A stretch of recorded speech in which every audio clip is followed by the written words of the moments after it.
Naranasan mo na bang masaksihan mawala ang buhay ng kaibigan mo? At sa mismong tambahin niyo pa. Saglit ka lang naman umalis at pagbalik mo, ay makikita mo na lang nakahundusay na ang kaibigan mo. Papatanong ka na lang talaga, bakit sa dinaming-daming tao, bakit kaibigan mo pa? Pero wala tayong magagawa. Dahil biglaan minsan nangyayari sa ating buhay. Ito ang tunay na kwento na inilahad at ibinahagi ni Mr. Jolo Ibarita patungkol sa kanyang mga kaibigan na sa isang iglap ay nawala sa piling nila. Ano ba yan? Ang boring naman. Makalabas nga. Ma! Ikaw muna nagbantay ng tindahan ha. Ay hindi, gabi na. Ano ba yan? Saglit lang naman ma eh. Sige na nga, umuwi ka agad ah. Sige. Uy, Barok! Uy, tol! Uy, Abel, anong ginagawa mo? Ito, nag-Facebook. Tignan mo, may nag-like sa post ko. Ay we, sana all. Patingin nga ako yan.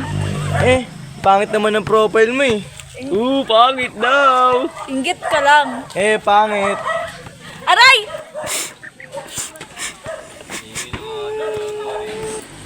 Susubok kita sa mama mo.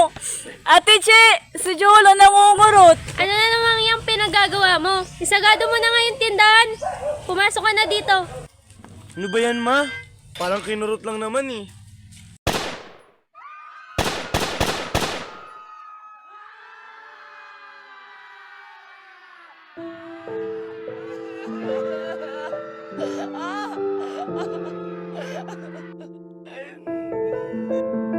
Sa isang putok ng baril lamang ay naglaho na ang lahat ng mga alaala ni Jolo, kasama sina Barok at Abel, ang kanyang malapit na mga kaibigan. Pagtapos ng krimen, bumagsak ang mga tao, ang soko, pati ang mga pulis, upang alamin kung sino ang may pakana ng pamamaril sa dalawang minor de edad.